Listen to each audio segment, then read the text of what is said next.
నమస్తే సార్ నాగార్జున రెడ్డి గారు. నమస్తే అమ్మ లక్ష్మి. చెప్పు, ఇవాళ మీకు సార్ మంచి సందడి మీ టీవీ ఛానల్స్ వాళ్ళందరికీ.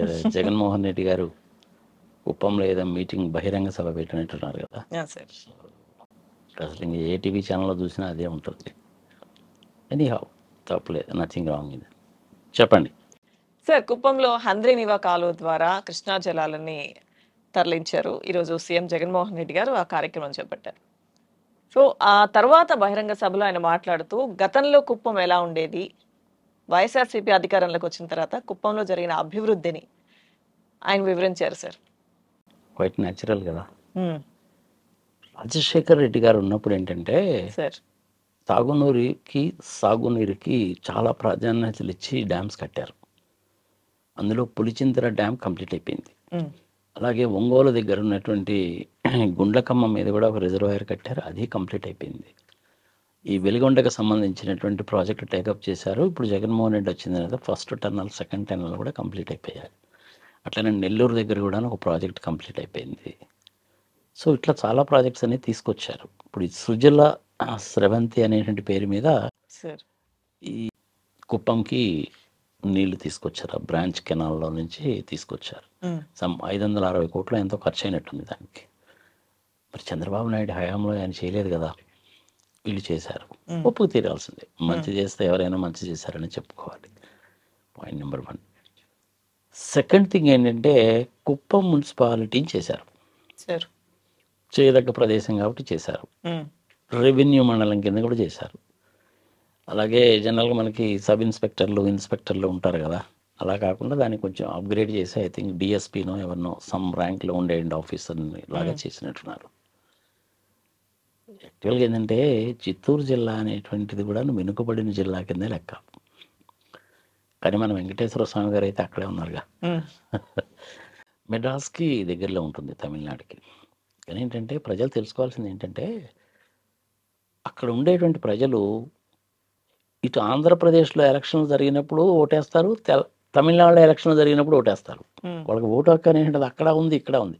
చాలామంది ఏం చేస్తారంటే ఈ చిత్తూరు నుంచి, కుప్పం నుంచి చెన్నై పోయి పని చేసుకొని వారానికి ఒకసారి వచ్చిపోతూ ఉంటారు. వాళ్ళ ఫ్యామిలీస్ అన్నీ కూడా ఇక్కడే ఉంటాయి. అంటే వాళ్ళందరూ కూడా వలసలు పోయినట్టు లెక్క కింద మనం లెక్క కట్టుకోవాలి. సరే, కంఫర్టబుల్గానే ఉన్నారు, జీవిస్తున్నారు. మరి అంత ఆర్థిక స్తోమత అనేటువంటిది బాగా బ్రహ్మాండంగా ఉన్నటువంటి వ్యవహారం అయితే కాదు. అట్లాంటిది ఇంచుమించుగా 30,000 ఓట్లు ఉన్నాయంటాం అక్కడ ఆ ఏరియాలో. తమిళనాడులో ఎమ్మెల్యే ఎలక్షన్స్ జరిగినప్పుడు మన ఆంధ్రప్రదేశ్లో జరగవు. అందుకని వాళ్ళు దాన్ని ఏం చేశారంటే చంద్రబాబు నాయుడు గారు అడ్వాంటేజ్ ఉపయోగించుకున్నాడు. అక్కడ తమిళనాడులో ఎలక్షన్స్ అయిపోగానే వాళ్ళందరూ కూడా ఫామ్ 7 ఏదో ఇచ్చేసి అక్కడ క్యాన్సిల్ చేసేసుకుంటారు, మళ్ళీ ఇక్కడికి వస్తారు, ఇక్కడ ఎన్రోల్ చేసుకుంటారు, ఇక్కడ ఓట్లు వేస్తారు. ఇంచుమించుగా 30,000 ఓట్లు ఉండేయండి అట్లాంటి. దాన్ని బాగా అడ్వాంటేజ్ కింద ఉపయోగించుకున్నాడు ఆయన. 7 సార్లు కదా అక్కడి నుంచి గెలిచాడు. రాజకీయ రంగ ప్రవేశం అనేటువంటిది 1977-78లో అక్కడ తిరుపతికి దగ్గరగా ఉండేటువంటి కాన్స్టిట్యున్సీ పేరు చంద్రగిరి నుంచి ఒకసారి గెలిచాడు, ఒకసారి ఓడిపోయాడు. గెలిచినప్పుడే మినిస్టర్ కూడా అయ్యాడు ఆయన, సినిమాటోగ్రఫీ మినిస్టర్. ఆ సినిమాటోగ్రఫీ మినిస్టర్ కాబట్టి పాపం కుర్రవాడు బాగానే ఉన్నాడు, సినిమాటోగ్రఫీ మినిస్టర్ కదా అని పాపం రామారావు గారు పిల్లనిచ్చి పెళ్లి చేశాడు. ఆ పెళ్లి కుదిర్చింది కూడా ఎవరో నాదేళ్ల భాస్కరరావు గారు. ఫర్ ఇన్ఫర్మేషన్, చాలామందికి తెలియదు ఈ సంగతి. ఆయనే కుదిరిచ్చాడు. ఎన్టీ రామారావు గారు వచ్చి అమ్మో ఏంది అసలు ఈ ఇల్లు ఏంది, ఈ గుడిసేంది, సంగతి సమాచారం ఏంటి సంగతి సమాచారం అంటే చివరికి ఎలాగోలా కుదిరించారు. అందులో రాజశేఖర రెడ్డి గారి పాత్ర కూడా ఉంది. వాళ్ళిద్దరు కాంటెంపరీస్ కదా, వాళ్ళిద్దరి పాత్ర కూడా ఉంది. సో ఇంక అప్పటి నుంచి రాజకీయ రంగ ప్రవేశము, 40 years ఇండస్ట్రీ, సంగతి సమాచారం వ్యవహారం నడిచిపోతూ ఉంటుంది అది. ఓకే, ఆయన కాలేజీలో ఉన్నప్పుడు చేసిన పనులు కూడాను ఆ రోజుల్లో ఉన్నటువంటి కొంతమంది ప్రొఫెసర్స్ ఇప్పుడు చాలామంది చనిపోయారు అనుకోండి. తిరుపతితో నాకు కూడా సంబంధాలు బాగున్నాయి కాబట్టి చెప్పేవాడు అనమాట. వాళ్ళు కాలేజీలో ఉన్నప్పుడు ఈయన స్టూడెంట్ లీడర్గా ఉండేవాడండి, మెస్ ఫీజు కూడా కట్టేవాడు కాదు. మేమేం జామలీలరా బాబు, ఎందుకని పెద్ద పట్టించుకునేవాళ్ళం కాదండి. వాళ్ళ ఫ్రెండ్స్ని కూడా వేసుకొని వచ్చి తినేస్తూ ఉండేవాడు. కోర్సెస్ ఇవన్నీ అయిపోయిన తర్వాత కూడా రూమ్లో ఉండేవారు, సంగతి సమాచారం చెప్తుండేవాళ్ళు. సరే, ఇప్పుడు నెగిటివ్గా ఎందుకు మాట్లాడాలి, 74 సంవత్సరాల వయసు మనిషి కదా, ఇప్పుడు ఆ విషయాలన్నీ మనం ఎందుకు మాట్లాడుకోవాలి. కానీ ఇప్పుడు ఏమైందంటే సార్. ఆధార్ కార్డుని ఎప్పుడైతే ఓటర్ ఐడికి లింక్ చేశారో నీకు 2 చోట్ల కుదరదు. ఉమ్, ఆ, ఆధార్ కార్డు నెంబర్ సేమే ఉంటుంది. సార్. దాన్ని కనుక లింక్ చేస్తే ఏమవుతుందంటే నీకు ఇక్కడ కానీ అక్కడ కానీ ఎక్కడన్నా ఒక చోటే కుదురుతుంది.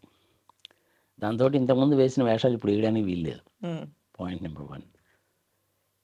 ఈయన చంద్రబాబు నాయుడు గారు ఓడిపోయినప్పుడల్లా ఈవీఎంలు పనిచేయట్లేదు, ఈవీఎంలు మ్యానిపులేట్ చేసేసారు, అది చేసేసారు, ఇది చేసేసారు అంటాడు. ఉమ్, ప్రజలు కూడా గుర్తుపెట్టుకోవాలమ్మా అది. సార్. ఎలక్ట్రానిక్ ఓటింగ్ మిషన్స్ని ట్యాంపరింగ్ చేయలేరు. ఉమ్, దీని మీద ప్రపంచవ్యాప్తంగా చాలా రీసెర్చ్ జరిగింది. మా అక్కయ్య కొడుకు కూడా ఒకడు నానో టెక్నాలజీలో పిహెచ్డి చేసినటువంటి వాడిని కూడా అడిగాను నేను. అబ్సల్యూట్లీ ఇంపాసిబుల్ మా ఇట్ కెనాట్ బి డన్ అన్నాడు. కారణం ఏందిరా అని అడిగాను నేను. మరి మీ అమెరికాలో ఎందుకు పెట్టలేదురా అని అడిగాను నేను. ఉమ్, అమెరికాలో ఇది మాన్యువల్ థింగ్ కాదు కదా మా, ఇది మెకానికల్ థింగ్స్ అನ್ನು ఎలక్ట్రానిక్స్కి సంబంధించింది కాబట్టి కాస్ట్ ఎక్కువ అవుతుంది మాకు. ఉమ్, అందుకని మొట్టమొదటిలో చేశారు కానీ తర్వాత తీసేశారు. మాన్యువల్గానే చీప్గా ఉందని తీసేశారు. పైగా పోలింగ్ బూత్కి వచ్చి ఓట్లు వేసేవాళ్ళు తక్కువ ఉంటారు మా ఇక్కడ. వీలైనంత వరకు వాళ్ళందరూ కూడా పోస్టల్ బ్యాలెట్ ఏదైతే ఉంటుందో దాన్నే ఉపయోగించుకుంటారు. అందుకని పెద్దగా పట్టించుకోలేదు ఇక్కడ యూఎస్లో ఉన్నాడు. ఉమ్, బట్ ఇండియాకి సూటబుల్ ఏది అంటే ఈవీఎంసే సూటబుల్ మావయ్య అని చెప్పాడు వాడు. He's an expert in that. Okay. అదేంటంటే ఈవీఎం మిషన్స్ అనేది స్టాండ్ అలోన్ మిషన్స్ అమ్మ. మనకి ఒక ఆఫీస్ కనుక ఉందంటే ఒక 20-30 కంప్యూటర్స్ ఉంటాయి. లేదంటే ఇన్ఫోసిస్ లాంటి కంపెనీస్లో కొన్ని వేల సిస్టమ్స్ ఉంటాయి, సర్వర్స్ ఉంటాయి, ఉమ్, ఫైర్ వాల్స్ ఉంటాయి. వాటికి ఆథరైజేషన్స్ సంగతి సమాచారం చాలా స్ట్రింజెంట్గా ఉంటుంది. Everything is well documented.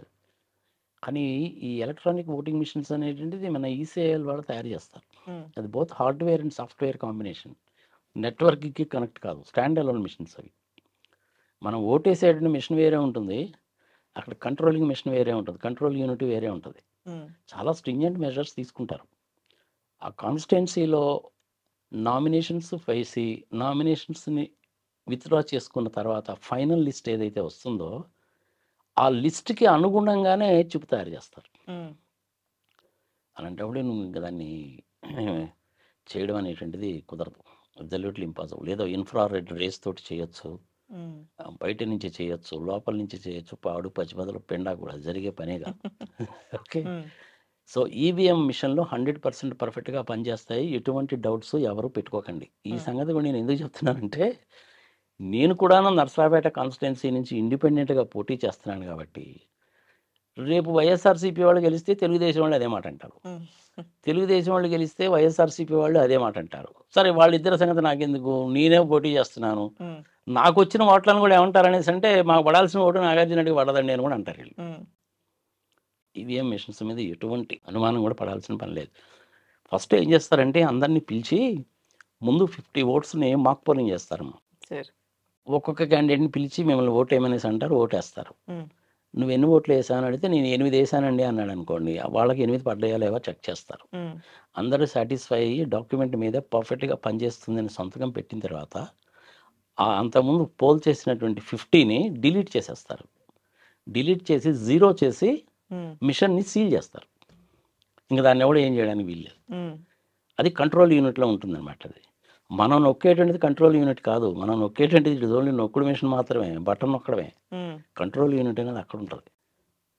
So EVM machines పర్ఫెక్ట్గా పనిచేస్తాయి, ట్యాంపరింగ్ చేయలేరు. Um, it's a combination of hardware and as well as software, రెండు ఉంటాయి. ఎంతమంది క్యాండిడేట్స్ అయితే ఉన్నారో వాళ్ళ పేరు గుర్తుతో సహా కూడా ఆ చిప్ మీద రాస్తారు. ఇంకా అది ఏం చేస్తారంటే 5% ఆఫ్ ద చిప్స్ అనేటువంటిది స్పేర్గా పెడతారమ్మా.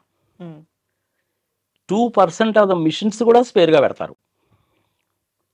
ఎస్ఎంపిఎస్లు ఉంటాయి, అంటే హీట్ కనుక ఎక్కువ కనుక అయిపోయిందని పనిచేయవు సిస్టమ్స్, ఆ ఎస్ఎంపిఎస్లు కూడా రెడీగా పెడతారు. సో ఇన్ని ప్రికాషనరీ మెజర్స్ తీసుకుంటారు.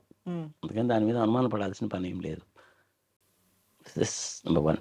ఉమ్, 30,000 ఓట్స్ అనేటువంటిది ఆ విధంగా ఎలక్షన్ కమిషన్ వాళ్ళు ఏం చేశారంటే తీసేసి తమిళనాడు గవర్నమెంట్ తోటి కోఆర్డినేట్ చేసుకొని పర్ఫెక్ట్గా సెట్ చేశారు. ఉమ్, సో అందుకని voters list is perfect, EVM machines are perfect, ఏమీ అనుమానాలు పడాల్సిన పని లేదు. ఉమ్, సరే ఆయన పోటీ చేస్తాడు, అక్కడేమో వేరే ఇంకొక అతన్ని పెట్టారు, I forgot his name, Bharat ఏదో ఉంటారు, భరత్. సార్. ఐ థింక్ ఆ భరత్ అనేటువంటి అతను నువ్వు కానీ గెలిచినట్టయితే నీకు మినిస్టర్ని కూడా చేస్తానని చెప్పి జగన్మోహన్ రెడ్డి ఆల్రెడీ ఎప్పుడో అనౌన్స్ చేసినట్టున్నాడు. సార్. నాకు తెలిసినంత వరకు Bharat subject to correction Chandramouli గారని ఒక ఐఏఎస్ ఆఫీసర్ ఉన్నాడమ్మా, ఉమ్, చనిపోయారు ఆయన. అంతకుముందు ఆయన పోటీ చేశారు అక్కడి నుంచి. I met him 2 or 3 times also. Last time కూడా కలిశాను నేను. ఆయన తర్వాత చనిపోయారు ఆయన. ఇప్పుడు ఆయన కొడుకు ఇచ్చినట్టున్నారు. సో ఇవాళ కుప్పంలో పెట్టినటువంటి సభ సందర్భంగా నేను చెప్పాల్సి వస్తుంది కాబట్టి చెప్పాను నేను. ఇవన్నీ లేనిపోయిన అనుమానాలు వస్తాయి కాబట్టి జనాలు. సరే. కృష్ణా నది జలాలని అలా ఎత్తుకు తీసుకెళ్ళి అక్కడ దాకా నీళ్లు తీసుకెళ్ళడం అనేటువంటిది ఒక సాహస కృత్యమే, ఉమ్, ఖర్చుతో కూడినటువంటి పని కూడా. అందుకని 560 కోట్లు ఖర్చు అవుతుంది. ఉన్న ఫ్యాక్ట్ ఫ్రీ అండ్ ఫ్రాంక్గా చెప్పాలంటే లక్ష్మి, సరే. రాయలసీమ ప్రజలకి అన్ని గవర్నమెంట్స్ కూడాను ఇంతకాలం కూడాను అన్యాయం చేశారని చెప్పాలి. Let me tell you very frankly, majority of the chief ministers అందరూ మళ్ళీ అక్కడి నుంచే వచ్చారు. నువ్వు మొదటి నుంచి లిస్ట్ తీసుకో, అందరు అక్కడి నుంచి వచ్చిన వాళ్ళే. నీలం సంజీవ్ రెడ్డి గారు కానీ, రాజశేఖర్ రెడ్డి గారు కానీ, మరి నేదురుమల్లి జనార్దన్ రెడ్డి కానీ, వీళ్ళందరూ కూడా, చంద్రబాబు నాయుడు కానీ, వీళ్ళందరూ అక్కడి నుంచి వచ్చిన వాళ్ళేగా. ఉమ్, మెజారిటీ ఆఫ్ ద పీపుల్ అక్కడి నుంచే వచ్చారు. అయినా కానీ ఒక్క రాజశేఖర్ రెడ్డి గారు తప్ప మిగిలిన వాళ్ళు ఎవ్వరు కూడాను ఆ 4 జిల్లాలకు కూడాను చేయాల్సిన న్యాయం చేయలేదమ్మా. This is free and frank, ఒప్పుకు తీరాలి ఎవరైనా సరే. ఉమ్, ఇప్పుడు జగన్మోహన్ రెడ్డి ఈ ప్రాజెక్ట్ తీసుకొచ్చాడు. అలాగే వెలుగొండ ప్రాజెక్ట్ కనుక పూర్తి కనుక అయిందంటే కంప్లీట్గా వాటర్ కూడా రిలీజ్ చేశారు. మొన్న ఒక 4-5 లక్షల ఎకరాలకి నీళ్లు, తాగునీరు కూడా వస్తాయి. ఇప్పుడు దీని మూలకంగా కూడా ఒక 2-3 లక్షల ఎకరాలకి నీటి సౌకర్యం, తాగునీరు కూడా దొరుకుతుంది. మంచిదే కదా, అది మంచిని ఒప్పుకోవాలి, ఉమ్, నో డౌట్ అబౌట్ దట్. అదే చిత్తూరు జిల్లాలో శ్రీ సిటీ కూడా ఉందమ్మా. పెద్ద ఇండస్ట్రియల్ ఎస్టేటే కదా అది, ఉమ్, ఎస్ఈజెడ్ జోన్ అన్నమాట. చాలా ఇండస్ట్రీస్ ఉన్నాయి, చాలామందికి ఉద్యోగాలు వచ్చాయి. అదేవిధంగా బిహెచ్సిఎల్ వాళ్ళు, ఓఎన్జీసీ వాళ్ళు ఇద్దరూ కలిసి ఒక పెద్ద ఫ్యాక్టరీ పెడదామని చెప్పి ప్లాన్ చేశారు. కానీ దానికి మనకు చిదంబరం గారు ఉన్నారు కదా, ఉమ్, అడ్డుపుల్లు వేసాడు దానికి. ఉమ్, మరి చంద్రబాబు నాయుడు గారు ముఖ్యమంత్రిగా ఉన్నప్పుడు అడగాలిగా. కాంగ్రెస్ వాళ్ళని నేను ఎట్లా అడుగుతానంటే నేను అనడానికి వీల్లేదు. గతి లేకపోయి కాంగ్రెస్ వాళ్ళకి అడ్డాలు కూడా పట్టుకున్నాడుగా. ఉమ్, మరి అలాంటప్పుడు అడగాలి కదా. ఇప్పుడు జగన్మోహన్ రెడ్డి దాన్ని ఏమైనా టేకప్ చేస్తాడేమో చూద్దాం. ఓకే. అది పెద్ద యూనిట్. అది ఉమ్, ఒక 10-15 వేల మందికి ఉద్యోగాలు వస్తాయి. Around 3,000 to 4,000 crores of investment and all వస్తుంది.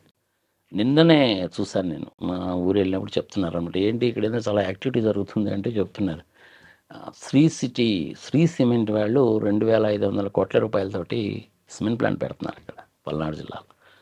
It's also a good thing. Chettinad cements వీళ్ళందరూ ఆల్రెడీ ఉన్నారు, ఇప్పుడు శ్రీ సిమెంట్స్ వాళ్ళు పెడుతున్నారు. లాస్ట్ టైం శ్రీ సిమెంట్స్కి సంబంధించిన ఎండి లాస్ట్ ఇయర్ మార్చిలో మనకు G20 మీటింగ్ జరిగింది కదా, వైజాగ్లో జరిగినప్పుడు, ఇండస్ట్రియల్ సమ్మిట్ జరిగినప్పుడు ఆయన స్టేజ్ మీదనే అనౌన్స్ చేశాడు. అది ఉమ్, అదే ఫుల్ఫిల్ చేశారు. చిత్తూరు జిల్లాలో అగ్రో బేస్డ్ ఇండస్ట్రీస్కి బాగా అవకాశాలు ఉన్నాయమ్మా. ఆకు తోటలు బాగా వేస్తారు అక్కడ చిత్తూరు జిల్లాలో. ఆకు, నిమ్మ, నారింజ, అరటి తోటలు బాగా ఉంటాయి. అగ్రో ఇండస్ట్రీస్ బాగా పెట్టచ్చు. మరి 40 years ఇండస్ట్రీ ఎందుకు పట్టించుకోలేదో నాకైతే అర్థం కాదు. ఉమ్, సరే, ఏని పొద్దుస్మాన ఆయన పేరు తెలుసుకుని ఆయన చెప్పడం ఎందుకు, కానీ ఉమ్, ఇప్పుడు జరిగినటువంటి కార్యక్రమం అయితే మంచిదే. ఉమ్, సభలో ఆయన ఆ విధంగా చెప్పాడు. దానితో పాటు రంగా గారి హత్య విషయానికి సంబంధించిన ప్రస్తావన కూడా తీసుకొచ్చాడు. అవును సార్. అవును కదా. ఉమ్, సరే, ఆ హత్య ఎలా జరిగింది ఏమిటి సంవత్సరం అందరికీ తెలిసిందే, కానీ ఎవరు నోరు చెప్పి మాట్లాడరు. 30 సంవత్సరాలు అయిపోయింది కాబట్టి మర్చిపోతారు. ఉమ్, ఇప్పుడు ఆ రంగా గారి సన్నకు కూడాను సీట్ ఇచ్చినట్టు లేడు చంద్రబాబు నాయుడు గారు. ఐ థింక్ వంగవీటి రంగాగా రాధా. ఆయన కూడా సీట్ ఇచ్చినట్టు లేరు. అది అది వాళ్ళ పార్టీ అంతర్గత విషయం, అంత చర్చించుకోవాల్సిన అవసరం లేదు. నేను ఇటు వైఎస్ఆర్సీపీని కాదు, అటు టీడీపీ కాదు, బీజేపీ కాదు, ఇండిపెండెంట్ క్యాండిడేట్గా పోటీ చేయదలుచుకున్నాను కాబట్టి నాకు పెద్ద ఇదంటూ ఉండదు. కానీ బట్ మంచిని చెడుని చెప్పుకోవాలి. ఉమ్, ఇండస్ట్రియల్గా బాగా అభివృద్ధి చెందడానికి అవకాశం ఉన్నటువంటి జిల్లా. నీటి శాతము తక్కువ, ఉమ్, అది కొంతవరకు ఇప్పుడు ఫుల్ఫిల్ అయింది. సరే, వెంకటేశ్వర స్వామి అక్కడే ఉన్నాడు, మనకు తెలిసిందే. అక్కడ ఉండేటువంటి ఆ 4.5 లక్షల ఎకరాలలో పండేటువంటి పెరిగేటువంటి చెట్లు ప్రపంచంలో ఎక్కడా పెరగవు. ఉమ్, దాన్ని అదే పనిగా ఎందుకు కొట్టేస్తారు అంటే దాని పొడిని ఎక్స్పోర్ట్ చేస్తారు. మాది అదేమవుతుందంటే అటామిక్ రియాక్టర్స్ దగ్గర చుట్టూరు వేస్తారన్నమాట. అది పొరపాటున అటామిక్ రియాక్టర్ కనుక ఏదైనా కనుక బ్లాస్ట్ కనుక అయితే కొన్ని వేల కిలోమీటర్ల వరకు ఎఫెక్ట్ అవుతుంది. అది చూసాం కదా మనం, ఉమ్, చెంబ్రోల్ బ్లాస్ట్ ఏంటో చూసాం మనం. అలాగే లాస్ట్ టైం సునామీ వచ్చినప్పుడు టోక్యో దగ్గర ఉన్నటువంటి బ్లాస్ట్ అయితే ఏం జరిగిందో మనం చూసాం కదా. దాన్ని నివారిస్తుంది అది. రేడియో ధార్మిక శక్తిని బయటికి రానిదన్నమాట ఆ పర్టికులర్ చెట్టుకు సంబంధించినటువంటిది. అందుకని దానికి అంత డిమాండ్. ఉమ్, మరి జగన్మోహన్ రెడ్డి గారు ఆ అటవీ ప్రాంతాన్ని చక్కగా పరిరక్షించడానికి అవసరమైతే ఒక 2-3 హెలికాప్టర్లు కొన్ని ఎండాకాలంలో కూడా నీళ్లు చల్లడము, ఆ ఏరియాస్లో అలాంటి పనులు చేసేటువంటి వాళ్ళని night vision aeroplanes is also available. Indian air force వాళ్ళకు ఉన్నాయి. లాస్ట్ టైం రాజశేఖర రెడ్డి గారు చనిపోయినప్పుడు ఆ నైట్ విజన్ ఉండే ఎయిర్ క్రాఫ్ట్స్ తోటి ఐడెంటిఫై చేసింది వాళ్ళు, ఎయిర్ ఫోర్స్ వాళ్ళు. అవసరమైతే అలాంటి ఒకటో రెండో విమానాలు ఒక్కటి చాలం, అది ఒక్కటి కొన్నా కానీ రాత్రిపూట వాళ్ళు అక్కడ ఏమైనా తిరుగుతున్నారంటే క్లియర్గా కనపడుతుంది. షూట్ అట్ సైట్ అంతే. సో పర్యావరణ పరిరక్షణ, ఈవీఎంల గురించి అనుమానం వద్దు. వెంకటేశ్వర స్వామి వాళ్ళకి మీకు తోడుగా ఉన్నాడు. కుప్పంని మున్సిపాలిటీ చేశారు, సాగునీరు వచ్చింది, తాగునీరు వచ్చింది, శ్రీ సిటీ లాంటి ఇండస్ట్రియల్ ఏరియా కూడా ఉంది. ఇంకా చాలా ఉన్నాయి అక్కడ చేయాల్సినవి, అవన్నీ చేస్తాడేమో, చేసి చూపించాడు కదా. అందుకని నేను చేసి చూపించాను, నాకు ఓటు వేయండి అని అనడంలో తప్పులేదు. సరే, ఇంక ఇది రంగా హత్యతో పాటు అసలు విశాఖపట్నంలో ఆయన మీదనే చేశారుగా హత్య, అది కూడా మనం చూసాం కదా. దానికి మళ్ళీ కోడికత్తి అని పేరు పెట్టి సంగతి సంవత్సరం చేశారు. ఎన్ఐఏ వాళ్ళకి అప్పు చెప్తాము అనేసి అంటే నో అప్పు చెప్పడానికి వీల్లేదన్నాడు. సిబిఐ ఎంక్వైరీకి వస్తారంటే నా స్టేట్లోకి రావడానికి వీల్లేదన్నాడు. ఇలాంటివన్నీ చాలా చేశాడు కదా. ఎనీహౌ ఆయన చేసినవన్నీ కూడా ఇంకో వీడియోలో చెప్పుకుందాం. మంచి శుభ పరిణామమే. ఇప్పటి వరకు జరిగినటువంటి 3 సభలు కూడాను గ్రాండ్ సక్సెస్. మొన్న జరిగిన సభ అంతకుముందు 2 సభల కంటే ఇంకా గ్రాండ్గానే సక్సెస్ అయింది. జనాలు బాగానే వచ్చారు. ఈసారి మళ్ళీ జగన్మోహన్ రెడ్డి గారు థంపింగ్ మెజారిటీతో గెలవడం కూడా గ్యారంటీ. అక్కడ బీజేపీ వాళ్ళు గెలవడం కూడా గ్యారంటీ. ఇక్కడ నుంచి 24-25 ఎంపీ సీట్లు జగన్మోహన్ రెడ్డికి వచ్చినా కానీ ఆయన మళ్ళీ మోడీ గారికి సపోర్ట్ చేస్తాడు కాబట్టి మంచి హెల్పింగ్ హ్యాండే. బిల్స్ పాస్ కనుక కావాలనే పని అయితే ఇటుపక్క లోక్సభలోనూ కుదురుతుంది, అటుపక్క రాజ్యసభలోనూ కుదురుతుంది. రాజ్యసభలో టీడీపీ 0 అయిపోయింది, ఉన్నటువంటి మొత్తం కూడా వీళ్ళే. సో ఇదొక 25, అదొక 11, ఇంచుమించుగా 36. ఇంకేం కావాలి, సాలిడ్ మెజారిటీ కదా. అందుకని ఇవన్నీ కూడాను వాతావరణ పరిస్థితులు బాగానే ఉన్నాయి కాబట్టి ఈసారి మోడీ గారు జరిగింది ఏదో జరిగిపోయిందండి, కనీసం 30 సంవత్సరాల పాటు పనులు అయితే లేండి సార్. ఇండస్ట్రీస్ వస్తాయి మా స్టేట్లో, మీకే లాభం సార్. అది 10 సంవత్సరాలు పోయిన తర్వాత మీకే లాభం సార్. 2 లక్షల కోట్లకి తగ్గకుండా income tax, corporate tax, excise ఇవన్నీ వస్తాయి సార్ మీకు. అందులో నుంచి మీరు మాకు ఇచ్చే తక్కువే కదా సార్, 4% కంటే ఎక్కువ లేదు కదా సార్, మొత్తం మీకే కదా సార్ అందులో డబ్బులు. కొంచెం ఆలోచించండి సార్, అడిగితే ఒప్పుకుంటారేమో చూడాలి. అది కనుక వచ్చిందంటే మటుకు ఇంక తిరుగులేదమ్మా, బ్రహ్మాండంగా ఉంటుంది. ఆంధ్రప్రదేశ్లో ప్రతి జిల్లాలో కూడా ఇండస్ట్రీ పెట్టుకోవచ్చు. మరి చంద్రబాబు నాయుడు ఎందుకు నెగ్లెక్ట్ చేశాడో నాకైతే తెలియదు, కానీ నెగ్లెక్ట్ చేశాడు. ఇంతకు ముందులాగా తమిళనాడులో ఓటేసి ఇక్కడికి వచ్చి ఓటేస్తారంటే కుదరదు. తాట తీస్తారు ఎలక్షన్ కమిషన్ వాళ్ళు. ఈసారి కుదిరేసిన పనే కాదు. సో మొత్తానికైతే మంచి శుభ పరిణామం అంటారు. No doubt about. నేను నరసరాపేట నుంచి నేను ఇండిపెండెంట్గా పోటీ చేస్తున్నప్పటికీ ఆంధ్రప్రదేశ్లో వాళ్ళు గెలవడం గ్యారంటీ, సెంటర్లో బీజేపీ వాళ్ళు గెలవడం గ్యారంటీ. మరి అట్లాంటి వాళ్ళు అడగచ్చు, మరి మీరు ఎందుకు పోటీ చేస్తున్నారండి అని. I want to do it, I'm doing it. అంతే, గెలవకూడదని ఎక్కడా లేదుగా. పోటీ చేసేవాడు ప్రతి ఒక్కడు కూడా గెలవాలని అనుకుంటాడు. నేనేం చేయదలుచుకున్నాడో చెప్పాను. నేను డబ్బులు ఇవ్వను, మందు పోయించను, ఓటు వేయమని చెప్పి అడుగుతున్నాను నేను. మీరు నాకు ఓటు వెయ్యలేదు అనుకోండి, అంటే మీరు డబ్బులు అమ్ముడుపోయారని చెప్పి నేను లెక్క కట్టుకోవాలి. చంద్రబాబు నాయుడు గారు బ్రాందీని బీర్ని గురించి అదే పనిగా మాట్లాడతాడు కదమ్మా. ఎప్పుడన్నా అసలు ఆల్ టుగెదర్ బీరు బ్రాందీ లాంటి మీరు రాష్ట్రంలో ఎలిమినేట్ చేయండి అని చెప్పాడమ్మా ఆయన. ఎన్టీ రామారావు గారు చేసినటువంటి పని ఇది, కానీ ఈయన మళ్ళీ వచ్చి పెట్టాడు. అవన్నీ కాకుండా మళ్ళీ ఏదో బూము డామ్ అంటాడు. అవన్నీ కూడాను 2017-2018లో ఆయన చీఫ్ మినిస్టర్గా ఉన్నప్పుడు ఇచ్చిన పర్మిషన్లే, కానీ అది వేరే వాళ్ళ మీద నెట్టేస్తుంటాడు. మీలాంటి సోషల్ మీడియా వచ్చింది కాబట్టి వాస్తవాలు, జీవోలు, డేటాతో సహా తెలుస్తున్నాయి ప్రజలకి, లేకపోతే మామూలుగా అయితే తెలియదు కదా. Any good thing was happen. Okay sir, right. Thank you sir. Right అమ్మా, థ్యాంక్ యూ.